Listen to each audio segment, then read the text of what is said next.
Hello and welcome back to the Garment Decorators podcast from Target Transfers. Today we are very excited to be joined by Charlotte Robinson from Cloud9. I'm also joined by Molly, as always. Hi. So welcome, Charlotte. Thank you very much for joining us today. Thank you for having me. So we were very lucky to collaborate with you recently on a little project you were working on, and when we got to meet you and learn more about your story, we were like, we've got to have you in to talk on the podcast and share your story, share your journey. So could you tell us a little bit about what Cloud9 do, and then we'll go back to the beginning after that point. Yeah, I will summarise, otherwise you'll be here for way too long. So Cloud9 started in, 2014 is when I had the idea, and that's when I was screen printing garments on my bedroom floor. And what happened was I had been for about 2-3 years caring for someone who was really struggling with their mental health. And in 2014, we weren't talking about it like we do today. So I was learning along the way as I was caring for them, and they used to describe it as a black cloud above their head. So I started creating these weird and wonderful illustrations with this cloud and printing them terribly on my bedroom floor. And my friends would wear them, and it kind of had a bit of a ripple effect. It wasn't like a big takeoff, but slowly I started talking about it a little bit more and the meaning of it. And then I was starting to tell like strangers, and they would ask for a garment. And then over time I started to do markets, and that was where I really started talking to complete strangers, having these really deep conversations around mental health. And I could see there was a real need for these conversations to happen. So my hope was that people would start to recognise the cloud, and it would have conversations between themselves.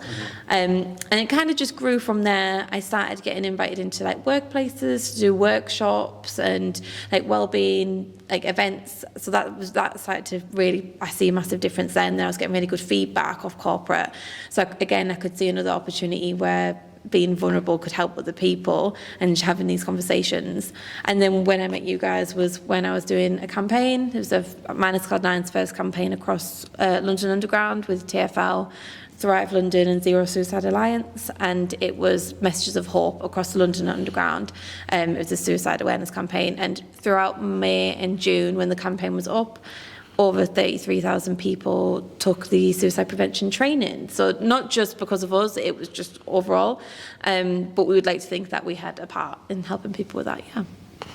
Well, the designs you used on the T-shirts, and we were following you along as you were going through and seeing all the different posters in the Jeep section. They were very, I don't know how I would describe them. They're quite striking because they're quite simple. They're not like overdoing it, but they really draw your eye to what's going on in the image, I find. Yes, so everything, I try and have everything with a message. So I'd never want to take anything away from the message. So it's meant to be that someone just thinks, oh, and then they take a picture of it, send to someone else, or it's just for them.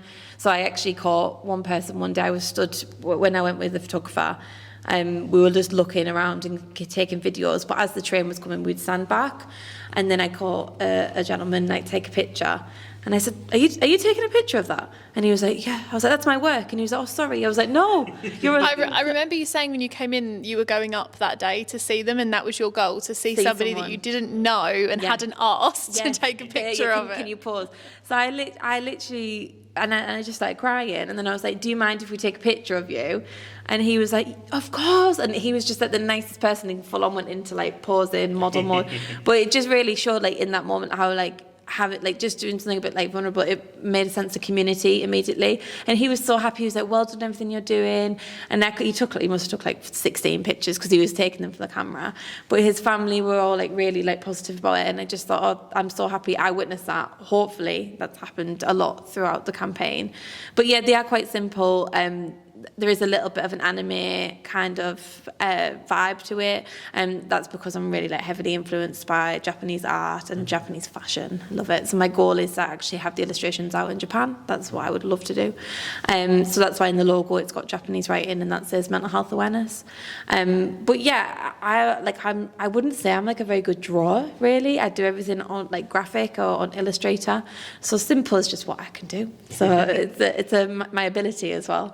But yeah, I love them. That's the type of art I'm drawn to as well. So yeah. I think the simplicity of them, though, like you said, is what works, because if they were overcomplicated or had too much going on, people almost probably wouldn't look, or they'd look and not really get it straight away or be a bit distracted. But the fact that the second you came in and we saw your designs as transfers on the T-shirts, we were like, oh no, I get what you're saying there. Yeah. Like within less than a second of looking at them. Oh, that's what when it started. The reason was I was learning a lot about bipolar, and that was why I only did black and white initially, because it was to represent how things are kind of like yes or no. There's the black and white, but it has just evolved. I have incorporated a little bit of colour. I think that's maybe as my mental health has improved and I've been in a better headspace to see things a bit more colourfully.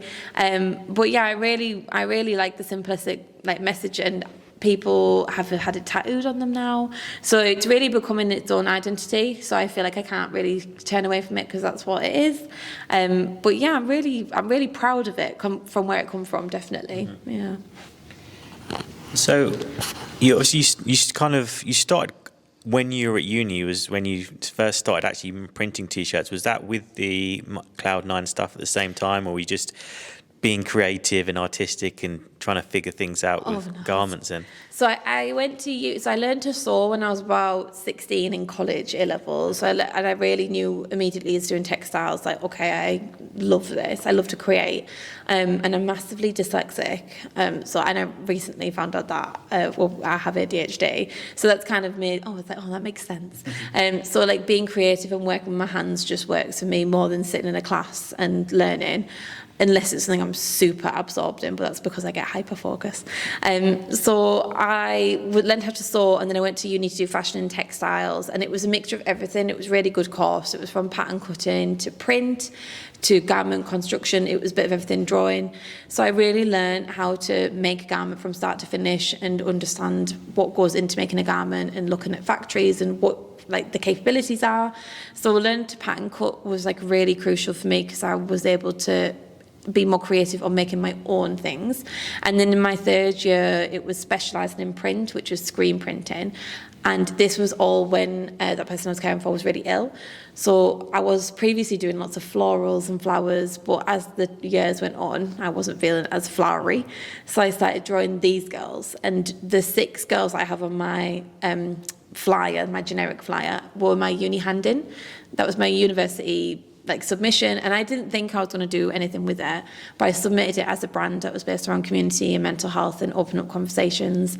And one of my tutors, my male tutor, he said, I really think you should do something with this. And I was like, no, I didn't care. I wasn't very well myself, so I was like, whatever. And then 2 years went on, and it was just in the back of my head.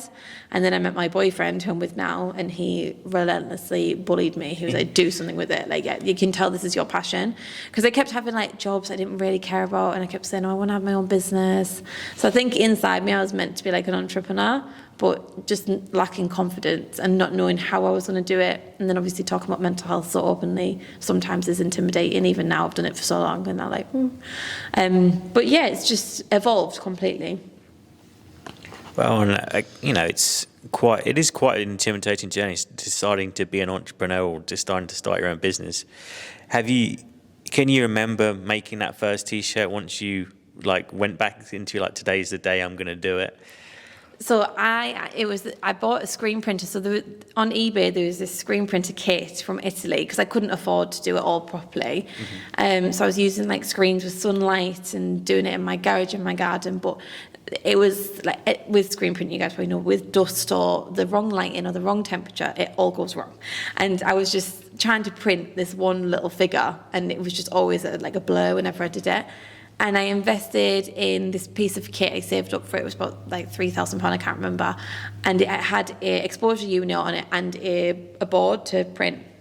And it came with screens and emulsion. It wasn't actually a lot, but at the time it was so much for me. And I was like, this is such a big piece of equipment. And the first time I used it, I remember watching the screen and the image looked clear. And I was like, this might work.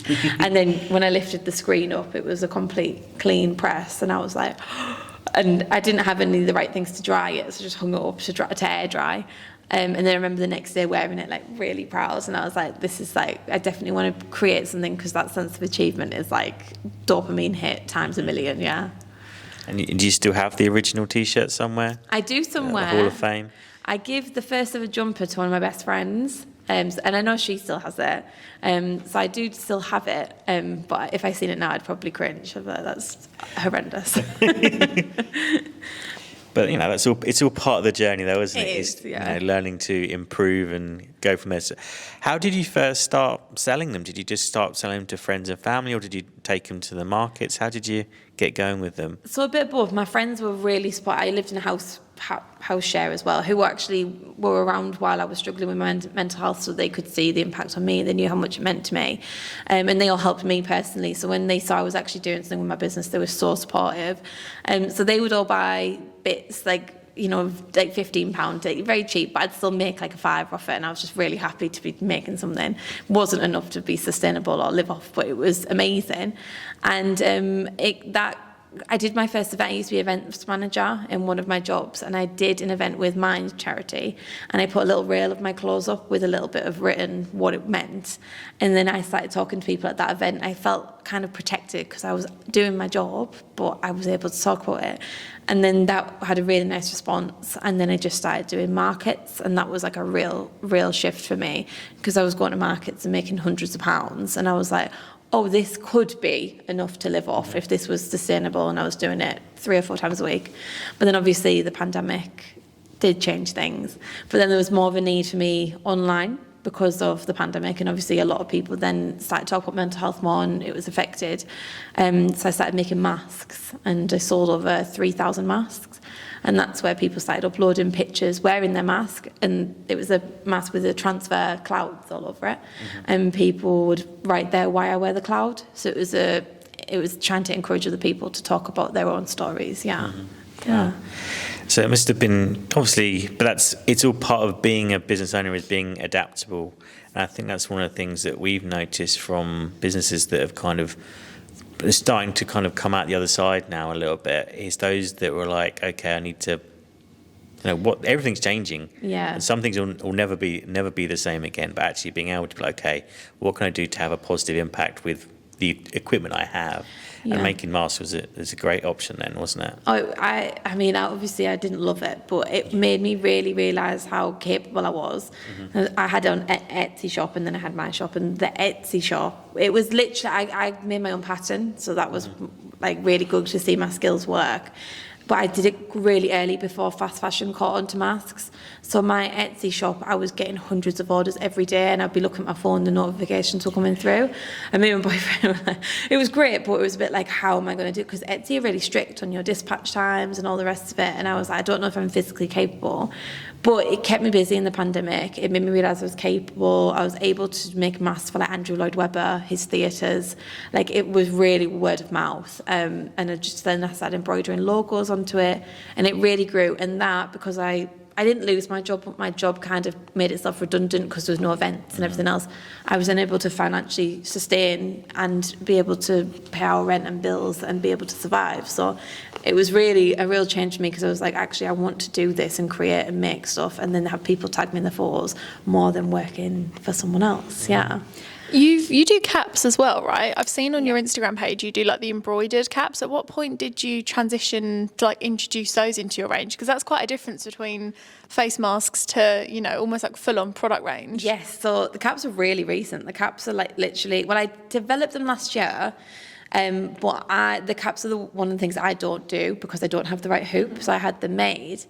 But that was really scary, because that's when I had to start committing to minimum quantities and stuff like that. Yeah, and they're quite big for things like that, aren't they? Yeah, really. And obviously I'm trying to do everything sustainably and make sure it is like make my carbon footprint as low as possible. So I really do try and look at everything. So it took me a year to sort out. And I did a pre-order on that because I was so nervous to make this like cost of getting this massive batch, and I was super lucky that I sold enough.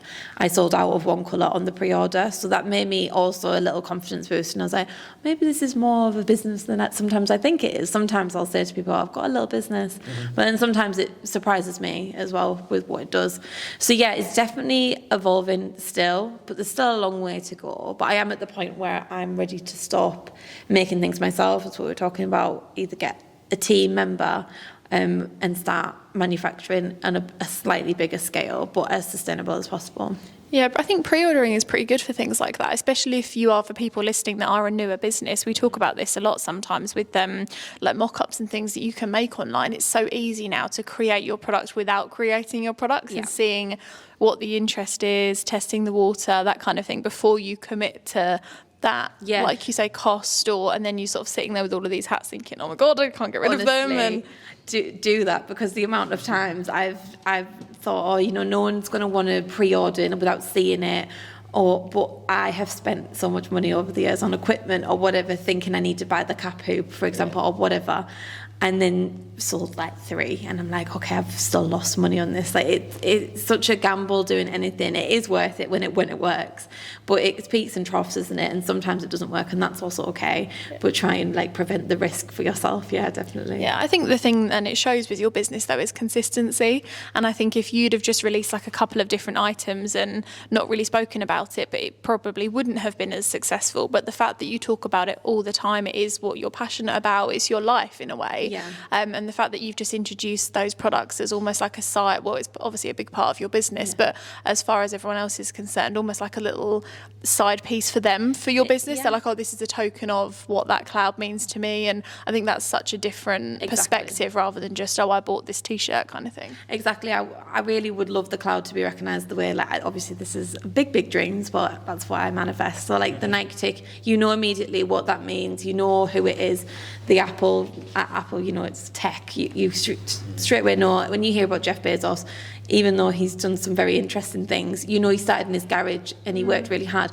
I really want the cloud to be recognised that was from a really sad situation, but it like turned into this, and it's helped other people since. So for me, selling the products is just a little buzz, but it's so much more than that, like you said. Yeah, well, it's building upon the brand, isn't it, and the brand awareness. But I think it's because it's so simple, like the actual image itself, not the meaning behind it, it's recognisable, and I think that's the most important thing. If it was too complicated or wasn't as easy to understand, I guess I probably wouldn't, but I think it already is doing that from the sounds of it. Yeah, and I've done that before as well. I've done art or T-shirts or slogans or something which have had like meanings, and I've thought, oh, people get this, but sometimes it is less is more, isn't it? And I remember when I first did the cloud, I was like, it's too simple, it's boring.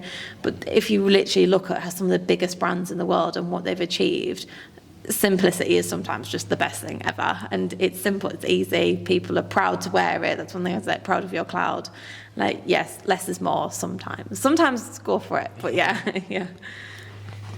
I think that's probably one of the reasons the TFL tube campaign works so well, because everything normally when you're in there it's normally an advert for something. It might be a theatre show or some sort of product, but when you see something that's a bit more actually not jarring is not probably the right word, but it's just more interesting. Clean. Yes, it's clean. It's much more. It does draw your eye, because I think but the simplicity is part of the reason why it's that there's lots of white space rather than just like I have to fill this with colour because it's on a poster.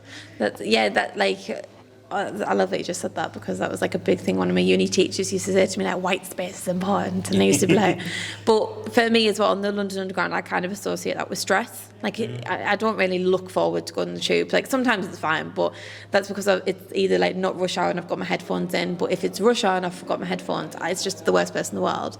And I think when I did this campaign, it made me realise what ads are up there, and no offence, but it's bombarded with Jack Daniels. And I think someone who's had a hard day at work or just travelling home, who is trying to pick up the motivation to go to the gym or go on a walk or do something that's right for themselves, they're then being told, like, have a drink, you'll feel better. It would, like, and that is an easier option. I would love to go and have a whiskey sometimes. And I just think that's such a powerful space to be using when we could be helping people who are in really, really bad frames of mind. And that's what they're confronted with. It puts it in their head, doesn't it, without even them really realising it. They walk past it and before they've even realised that they want a drink, Yes. they're thinking, oh, I'll go home and do this. And I think you're right that it's normally just so hectic down there, isn't it? And just having like your design on there, just like it could like lift people, I suppose. That's it, and I was thrilled, but I just think, imagine if the whole underground was filled with loads of artist work. Instead, no advertisement. That was, obviously I sell products, but one of the agreements with Global was, you know, you're not going to use it for selling products. I was like, no, it's going to be messages of hope. Like, I don't want to get like financial gain out of this. I want someone to tell me that it made their day better. And I imagine if we filled the whole underground with loads of different artists, like with colour and all these messages of hope. So when you go down there, you're bombarded with like, oh, like I'm Positivity and uplifting things, Going yeah. to work as And well. it's so counterproductive because, I mean, we all know that, I mean, Andy will laugh because this is like my passion project, but like alcohol and sugary foods and all of that has the polar opposite effect. Even though in the moment you think it makes you feel better, it actually makes you feel 10 times worse. So the fact that that's even a thing in the first place is quite counterproductive, really. It's like, it could also be a massive space for education, like you said. So like letting people know about having something for breakfast over something else that you wouldn't really necessarily know, how it can affect your brain, your energy throughout the day. Like, you're stood waiting for the platform, you could be using those 2 minutes to do something a little bit better than looking at whiskey, or there was just loads of stuff. Big corporations making more money. It was just gin and whiskey, and loads of my posters were next to it, and I was a bit like, but I thought, actually no, it's quite Blur, crop. everything, the train was covering it, but then I was like, actually no, it's kind of perfect, because if someone is feeling like they need to have a drink to get through the day, and then there's a message next to it that says you're going to be all right, you're going to be okay, like, we're glad you're around, that's cool. That's what I kind of wanted. I think you've made a massive difference even in that. How long was it up for? A month? 6 weeks? Some bits are still up now. I see, even that, I think just having that image and having that message has made a massive difference to hundreds of thousands of people that use that underground every day without you even really realising. Yeah, it was predicted to fall on 2.6 million eyes, but that was on the space of 2 weeks. But it's been up for, well, not every spot, but some spots are still up now. I think it's if they don't have like another advert come in, it stays up for until they have the next one. So I got pictures the other day of it, and I was like, oh, I didn't even know. But yeah, I hope that it's just made people send it to someone else, so it's just a little something for themselves. I know there's been times where I've been going either to or from something, where it's either been dread or I'm upset, or even like happy. I just needed a little pick-me-up, so I hope it has done that, yeah. But yeah, then you guys helped make the T-shirts for it, which was really cool as well. Yeah, that was a good process. I think we had fun that day. Yeah, I loved it. And then I got to come here and see this and understand more about transfer, because I've only done it on like a cricket level.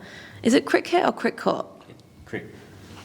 It's cricket, I think, because they used to actually have a cricket as part of the logo, and sometimes you can still see it. But, I didn't know that. yeah. Well, I've had a debate with my friends. I'll tell them later. So it's cricket. I said it was cricket. So I've only ever done it on a cricket level. So obviously the scale has been quite limited, and I have explored and stuff with it, but just then seeing what you guys can do and with colours and all the heat presses, I was really enjoying myself that day. It was like shopping for textile stuff. It was great. It was really good. But that's, there's always a new option, a new thing to try, which is one of the great things about being in textiles, really. Yeah. One of the things, because we always like to kind of ask really nerdy questions about garments and things like that. But with your Minus Cloud 9 being around mental health and wanting to have a positive feeling, how do you go about finding the right garments? Because I imagine actually not just what it looks like, but actually what it feels like to wear is probably quite an important part for you as a designer. It's interesting. So there's a few things I did take into account. So when I first started this, I didn't really realise, I understood the textile industry, but I did a bit more research when I started doing this. Like, why am I getting these garments for £1.32? Like, that's amazing, but why? And then I was initially printing on Gildan, which I actually love the fit of Gildan jumpers. They've got that 90s fit, they're really cool. But then I started to look at all these different certifications that different factories have. And I was like, right, this doesn't make sense to me to be advocating for mental health, but then be using garments that are made in factories that don't have certain specifications ticked. So I started to then look at how to do it sustainably and ethically as possible. I'm as transparent as possible as I can be. I know there's definitely always room for improvement. I think that's with any brand that claims to be as sustainable as possible. But I do always try and do samples myself, and then before I would do any like bigger production. But I started looking for anything that was fair wear approved, anything that would monitoring its carbon footprint and stuff like that.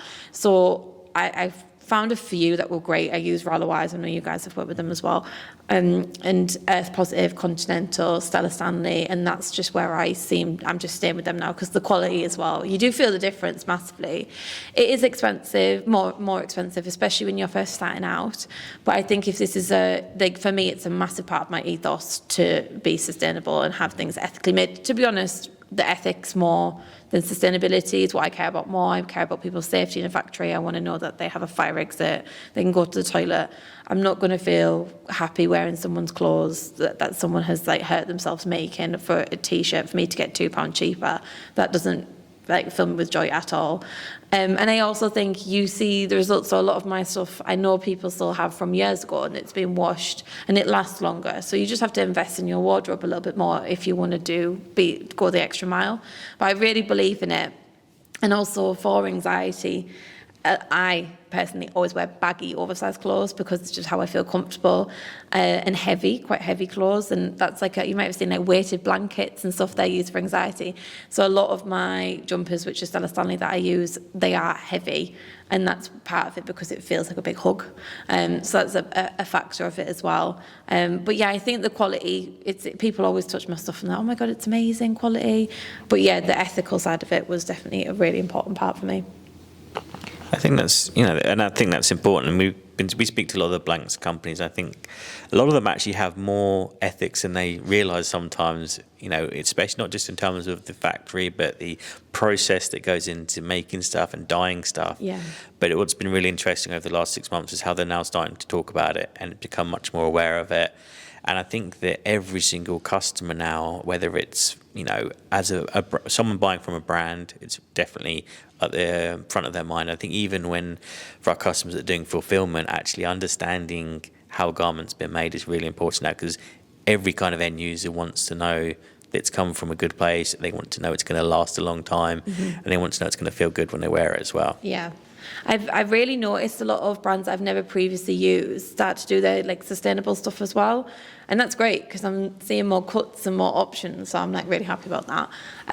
But yeah, I think working with Rollawise is really good because they have a section that's specifically sustainable and organic, and it's got all the vegan, and you can like filter out what it is I'm looking for. But yeah, I think the awareness around it is really important. On the actual Stella Stanley website, they have like so much, I don't even understand half of it, but they have so much information on every step they take. And I just think the transparency is absolutely key. And even though I don't understand it, being able to see it, I'm like, okay, well, they know what they're doing and they're showing. So obviously I'm sure there is room for improvement, but they're probably doing more than maybe someone else, and they're trying to make it as safe and healthy as possible for everyone. Yeah. So one of the things you touched upon earlier was word of mouth and how that had served you well to this day still, because obviously working with the theatres to get the face masks in their place. But because of the sort of the effort you've put into spreading this positive message around your garments, it's actually opened up quite a few other doors. We saw on anyone that follows you on Instagram, I want to see that you did a big like a fair at Netflix the other day. So could you tell us a little bit more about how that all came to be, and some of the topics of discussion you might discuss with them to help add a positive effect to everything that they do as well? Yeah, so I started work again. Markets have got me most of my corporate gigs, which is so crazy because I'm usually in the street freezing cold. Like, no, it's not glamorous at all. But I met a really amazing person at Greenwich Peninsula Market. I had no idea who she was, and I just did my spiel, and I think she bought a jumper. I'm not 100%. And then a few days later, this is before the pandemic, this is years ago now, I got an email of someone, she didn't introduce herself, like, hi Charlotte, my colleague had told me about you, I'd love to chat to you to see how we can work together. And it was like, thank you, Catherine. And then the Netflix logo. And I was like, this is a joke. Because at the time, the business was like a lot less developed. So I remember ringing my boyfriend. I was like, you'll never guess who's emailed me. And he was like, who? It was at Netflix. And I just started doing talks for schools and stuff. But obviously, that's quite a big client. So I was like, I'm going to mess this up somehow. Anyway, I spoke to her, and she was, at the time, inclusion and diversity cultural lead, and very passionate around everything mental health, LGBTQ. So we had a big chat, and we were just very open, and it wasn't very businessy at all. It was just getting to know each other. And she was like, I want to know what you think about coming into the office and doing maybe like a pop-up and just chatting to people. And I was like, oh yeah, think I can fit that in. So I went into Netflix and did that, and was just talking to individual people, and then they invited me back again to do a similar thing, and then I also did a candle workshop, and that was last year, and then it was the same again this year. They're like, do you want to come and do like a candle workshop or a talk? And I was like, I have a really good idea. So I did a candle workshop, which was kind of separate, so people could pick and choose to come to that. But I also organised a mindful market, so I'm a trainee psychotherapist as well as of last year. And my goal is to make spaces merging all types of like therapy almost. So we have like retail therapy, normal conversation therapy, beauty therapy, and then also I really want to do workshops where I can skill share that will help people's mental health to have mindfulness methods and anything else. So I really want to create I don't know, like real big communities where there's a space that people can go, they can go make something, have a coffee, talk to like-minded individuals where they know they're safe and not going to be judged. There is a lot of places like that now, but obviously I've been trying to do this since 2014, so it's just all under the Minus Code 9 umbrella. So what I did was I took beauty therapists that I know who are also actually trainee therapists, and then mindful businesses that sell like wellbeing products like candles, sustainable dog things. Obviously, your animals are the best thing for your mental health. Artists, Kate Carter. Like I just took a bunch of businesses that I know that are amazing. And we all popped up there, and what happened was the staff were able to book in for appointment for a treatment and then go shop. And it was just like a whole day of talking about mental health, like as openly as possible. And obviously like shopping and all the other good things. And we had things like a box where people could write down their thoughts anonymously. Obviously in corporate, it's very interesting because there's a lot of politics in any job. So we were getting things in the box around mental health in the workplace for things that they can improve on, things that they're happy with. Had lots of like stats and information around mental health and watching TV, because obviously it was Netflix, so I tried to accommodate it. And it was a massive success. And I felt really proud that day because everyone was amazing. You could see everyone really passionate about it. There's a lot of staff in the workplace there who really felt safe to talk about it, who wouldn't normally talk about it. And there was a lot of other staff people's reaction, like, oh, I haven't heard you like talk about this. So you could really see a difference. I had one person in particular asking me a lot of questions about like my experience with mental health and some questions around suicide. And his colleague said, oh, you're really interested in this. And he said, oh yeah, I lost my brother to suicide, so I'm really interested in like hearing about it. And she was like, I've worked with you every day, I had no idea about that. And he was like, well, when's been the right... It's not something you'd bring up over coffee in the morning, is it? Like, by the way. Yeah. He was like, well, when's been the right time to tell you that? And then he was like, and then I don't want you to treat me differently for it. And it was, and I just... That's such a big thing as well. I was just stood there like, this works. Because, like, you know... Trying not to grin too much at the poor man who's going through, but you're going, I'm succeeding at this. Yeah, it's all working. But it was just a real, like, moment where they also... And it was like, you know, and it's true, when is the right time to talk about it, really, in the workplace? Like, no, I don't think there really is one. I mean, I don't know if you're allowed to divulge this, but just from a curiosity point of view, like you were saying, from the corporate world, what was some of the most common or ones that stood out to you the most that people commented about what they could do to improve, like their day-to-day work environment? Or I'm just curious, really. I think with ones that I've worked in, a lot of it's, I mean, this has been a real like thing for me, but I've been invited back to most of them. So I think when they've seen it work, they've had me then go to another team within the, like Linklaters, for example, which is a law firm. And it's you walk in and the building's like, oh, like it's amazing. But obviously it's a law firm, they have huge clients. And I imagine the stress and pressure they're under is insane. So them having 45 minutes out of their day to make a candle, I think for them must be like, oh, this is amazing, like, you know, really amazing. Yeah, I think it is that. And I think they just make, and I'll talk at them and I'll just talk at them, and the odd person chimes in, but the emails I got afterwards, the one talk I did in particular at Linklaters, I got so many emails, a lot of men in particular, which I always like, doesn't matter, but I'm always quite shocked at, because I think in that environment they might find it a little bit harder to talk about. And the emails I get off them are like really rewarding, and then I'll send, not the names, but I'll send the feedback back to management and be like, look, this was reciprocated really well. Going forward, maybe we could make a bigger talk out of it, or leave more room for a Q&A. And every corporate I've worked with so far has been really open to anything else I want to do. They're like, okay, what do you think next? So I've definitely seen people really want to do more, especially those people in those positions of like around diversity and culture. Most people in those roles really care about who's in their team. And then the same, there's some people in the corporate world, it's not for them, and that is totally fine as well. That's just the person that most people will attend, and then you can just tell it's not their vibe. They don't want to make a candle. They've got stuff to do. That's also totally fine. But I think it takes a lot of people by surprise as well. And then all the feedback's always been really good. So yeah, I don't know about what you can change because it's so hard, but I think having those anonymous opportunities to speak to someone outside of work as third party, where they can send an email and they know they're being heard, but it's not going to come back on them. I think that's like really powerful. And giving them the chance as well, like you say, somebody first time round might not necessarily think it's for them or want to do it, but then if you go back again and they hear positive things from other people, or even just in themselves, if they think, oh no, I'll give this a go, like this time round, and having that opportunity to show up time and time again and just touch more people, I guess. Yeah, I've had that somewhere. I've had people be like, they mean well, but they're like, oh, I didn't think this like mental health thing would be like for me, but actually it was quite good. Oh, thank you.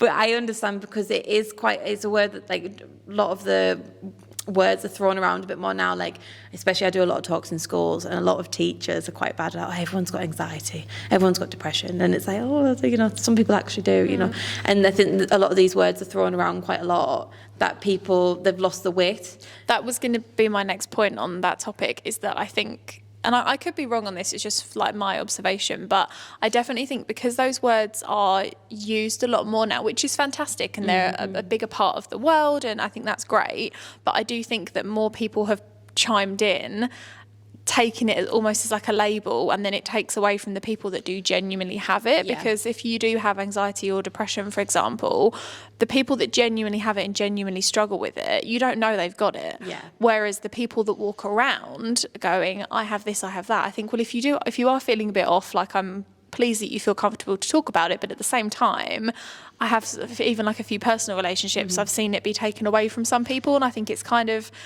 good that the awareness is there, but also there's always going to be a downside to that kind of thing. Yeah, it's very hard, isn't it? Especially with like things like TikTok and things like that. There's a lot of information where people can, self-diagnose, because it's quite convincing. The amount of things I watch on TikTok, and I'm like, I've got that. I think every star sign I'm related to, like literally everyone. That's it. I think it's very hard. It's having like that one, like trying to be rational, but it's just an awareness. I think when you really think, I could have that, because I didn't know I had anxiety for a long time until I learned about what it was, and I was like, I've been anxious my whole life. I thought it was just wired like that. So I think when you actually start to learn about it and you see like a pattern maybe, but it, like you said, there's pros and cons with social media. There's a lot of information out there now. Me finding out about ADHD was partly because of TikTok, to be honest. I was like, this makes sense, and that's why I think so many women who've been masking for years are now finding out that they have it, because there's more resources that are available, which we used to believe it was hyperactive boys in school, but actually there's so much more to it. But I think with like mental health, it's really hard. There's a lot of like words that get thrown around, but everyone has mental health, but not everyone has a mental illness. So I think your mental health, it's a spectrum. Some people are at one end and the higher end, or vice versa. But a lot of people think there's like taboo around saying I'm mentally ill. It's not. It's just sometimes you have a mental health day, and sometimes you might have a mental illness, if that makes sense. Yeah, you need to just make sure that you're looking after you, because people say, I'm just, taking a mental health day or something to, like, I don't know, fill their cup or make sure that they're not burnt out, as we had that conversation like 20 minutes ago. Because it's about picking up on those signs, because you can then go, okay, well, I know that I will be better at this or better at my job if I take this afternoon for myself, rather than waiting until, like you say, you then are at the point of the illness side of it. Yeah, your body makes you stop because you're exhausted or burnt out. But it's mental maintenance over mental illness. So being able to be aware, like, I'm starting to feel more anxious because I'm exhausted, I'm not eating, I haven't moved my body in days, all these things that can contribute to you feeling really unwell. And then obviously some people are at the other end of the spectrum, where they do struggle every day with a mental illness, and it's completely different. They could be doing all the right things and they're still mentally ill. So I think it's quite hard. There's so much information out there for people to like self-diagnose and have all these things. There's so many traits of my own that I could fall into bipolar or BPD, and then you got the doctor and it's like, you don't have that. It's like ADHD. There's such blurred lines. So I think it's really hard for people especially younger generation, where older generation don't talk about it. So it's like, or don't understand it, which Yeah. isn't necessarily their fault, but it's just the way that their generation is. yeah, and it is a minefield. Like, I'm training to be a psychotherapist, and sometimes I leave and I'm like, it's just, like, you know, it's really hard, and we are evolving as humans, and everyone's emotions are so complex, and everyone is so different. So I think when you meet people who don't think the same as you or don't act the same as you, there's an immediate like, why? And then once you get over that, it's like trying to think, but it's always having to put yourself in the other person's perspective and seeing it from their point of view. But yeah, it's such a complex topic, but just having conversations where people can feel safe to talk about it, I think, is the first step. Yeah. So we have quite a mix of people that listen to this. So there's some smaller companies and some medium, big companies. But I was thinking specifically for those where there's people who might be business owners or managers that are listening, but they've never done anything for their workplace or their business around mental health. Do you have any advice for them if they wanted to get started, or like a first step they can do to kind of dip their toe into it just to see how their staff might react to it? Yeah, I think having one, like showing that your business promotes it as a whole. So some businesses I've worked with, I've either gone in and done a talk or a workshop and left, and I'm pretty sure it's back to work and they don't actually talk. Do you know, it's ticking a box, which obviously I'm still doing a job and I feel like I've helped people, but you know, you need to show that you're implementing changes, you're really hearing your staff, especially if you're in really crazy environments where you're working hours, you know, longer than maybe normal, there's a high pressure, all those things. I think just sending an email, literally, especially if you haven't done it before, would make a huge difference. Being like, you know, please know we have this person on site, whoever the mental health first aider is, you can go speak to them. A lot of big companies that I've worked with, which I think is amazing, offer counselling through like Bupa or something like that. It's like an incentive with the company, and I just think if a company is in a position to do that, because having counselling for that person at your workplace, to have that from work for free is such a privilege, and that would be such an incentive for me. That's like so irreplaceable, especially if you meet a counsellor that works for you. That's amazing. So I think if a bigger company, you're in that position, but if you're a smaller company and you're in a position to talk to your staff, go around and actually talk to your staff. Obviously, don't have to say too much, but literally say, you know, I am here if you need anything. We are aware of everything that's going on. We're in a cost of living crisis. Like, things are really hard. Most people are struggling financially. Most people I know, even who earn really well, are struggling financially. So just, I think, having those conversations and that vocabulary open up in the office, which is an unusual environment. And also do things, I mean, you can use me if you'd like to, but you don't have to, but running workshops and things like that where it gives people the opportunity to take them off whatever they do. I know, obviously, this environment is quite creative, but getting them to go and sit in a room and make a candle, or colouring in is cheap, and like just say, right guys, we're going to have an hour, colouring in, chat to each other, sit next to someone you don't work to in the office and chat, could be like work the world of wonders. It's not going to be for everyone, but I think just making sure you have someone in place who's a mental health first aider, and also open up those conversations as best you can. There's only so much you can do as well, yeah. And thinking about those that perhaps, I guess, in the same spot as you were there, they are the boss, but they also the only person in the business. Because a lot of people who listen to are like thinking about starting up, or they're one man, one woman bands, working out their garage. So anything advice you would have for people who are perhaps the only person in the business, where there's no one there to talk to necessarily, because no one really wants to hear about your business anymore anyway. Because they've heard about it 1,000 times. Which is one of the reasons we do this podcast, is to put other businesses in front of you. You're not alone. So you're not alone yet. Yeah. It is hard. I've had so many wobbles where I've been like, I actually can't do this anymore. Like, I'm going to just, and that's the full transparency. One of the reasons I've trained to be a psychotherapist is so I have a backup in case my business doesn't work. I'm still going to do something I love, and I can still incorporate psychotherapy into the business at the moment, but I don't know if I could do this forever because I'm exhausted. We just talked about having burnout. But if you love it, and if you go to a job now and you spend time at your job thinking about something else you want to be doing, or if you come home after work and you're spending hours into it, keep investing in it. Like, a brick a day builds a wall. I used to work a few jobs at a time and go home, sit in my garage and cut t-shirts and sell them on Etsy, and wasn't making any money, but it gave me more hope and a bit more confidence in myself. And it will, some things will happen, you're like, that's really amazing. And I mean, might be quite bad business advice. For me, personally, I don't do everything for financial gain. I mean, it's great when I do, but for example, the campaign wasn't about that at all for me. And seeing my work on those boards, it's like, whoa, like people believe in this, not just me. So if you have a brand that's got an ethos and a mission as well, just make sure that's always at the forefront and tell everyone. Don't be embarrassed. Tell everyone about what you're doing. I spent years being embarrassed about what people thought and being nervous to tell people I'm doing stuff around mental health. And actually, it's been reciprocated really well. And then I got invited into Netflix. You never know who's listening to you. Talk to strangers, tell everyone. Just shout about it. You've got social media as well. Get on TikTok, do that.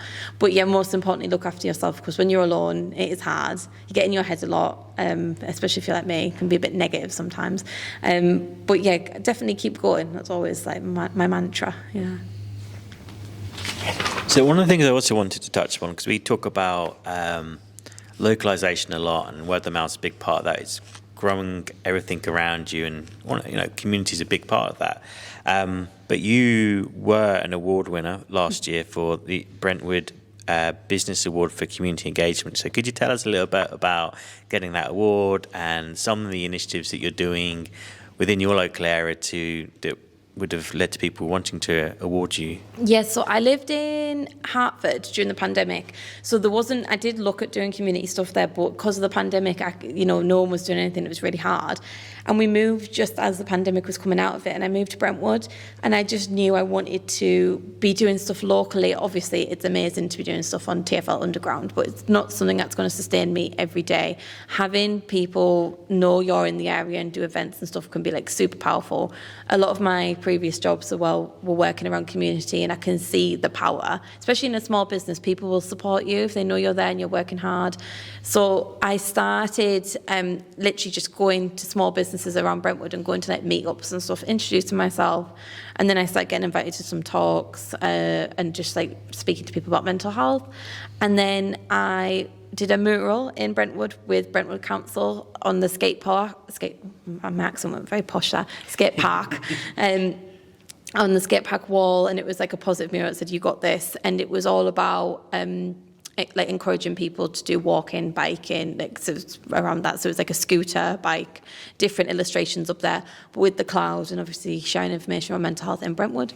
And I was really fortunate to win an award for Brentwood Business Awards. So it was really nice. And now I'm looking at opening my own space in Brentwood, which is right near my mural. It wasn't planned at the time, but it just happens to be. So what I plan on doing is taking all my equipment and having workshops and more talks and opportunity, and like a mini shop as well. And hopefully one day extend it to be like a coffee shop. That's for the plan. So it's a hub for people to go to if they're having a bad day, or they want to print their own T-shirt, or they want to go with their mate and do some candle making and wine and cheese or whatever.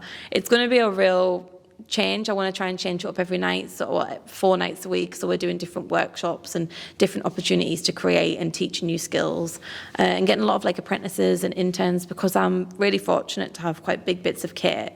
So they can be really hands-on. They can learn how to do embroidery, literally hooping it, putting it in. They can do the heat press. They can learn how to do the DTG, because I don't want to do it anyway, so that's fine. They can do it. It's such a pain. Like changing the inks, really seeing things that you don't actually see. Normally you would send off and then someone sends you the T-shirt. And then hopefully, I hope that then they want to do their own business, and I can help nurture them with that and help set them up their website and do whatever we can do. Maybe one day I have a podcast and I talk to them there. So yeah, I really believe in like passing on skills. I found it really hard since doing my own business on like buying equipment, teach myself for hours on YouTube, making expensive mistakes, and if I can stop someone do that and help them get on their way, I would really like to do that. Yeah.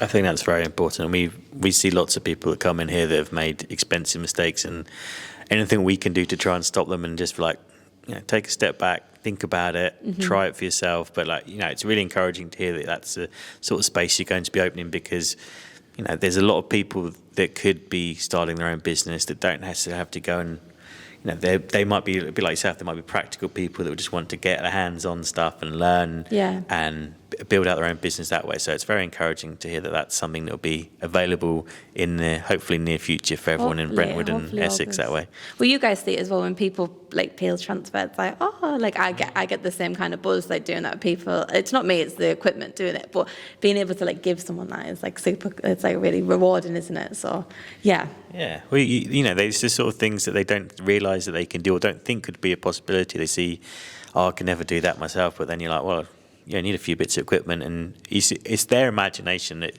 is the most important part of any of it in their design work always anyway. 100%. I get a lot of people's like, say, even like adults say, oh, I could never have my own business stuff. And I'm like, I really, I didn't think I was ever going to be in a position that I am now. I've never been financially in a position to invest in the business. It's just been saving up, buying a bit of equipment, doing what you can with the equipment, and working with your resources around you and telling everyone. And it, I think they say the first 5 years of business is something you're not meant to like make money, and then it's meant. So I think that's kind of in my head. I'm like, I'm going to keep going for 5 years.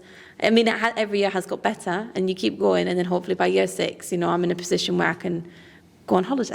Yeah, I think as well with stuff like that, it's like you said, it's gradually building, but you start off almost as like a hobby, and you build upon that. So like people that want to start t-shirt businesses, for example, or want to start heat printing, they think that they have to quit their full-time job and purchase all this equipment and make a massive life change. Whereas in reality, you could buy, even our lowest end heat press isn't that, it's not expensive at all. Start with one t-shirt, one transfer, make it and sell it after you've come home from your 9 to 5, and go do it from there. Do that until it starts to build, and then see where it goes. It doesn't have to be a massive announcement. Right, I'm opening a business, and it's easier. There is a little bit of sacrifice involved, but it's so worth it. And I know quite a lot of people who've started a business and they don't want people to know they're doing it because they're embarrassed or whatever reason.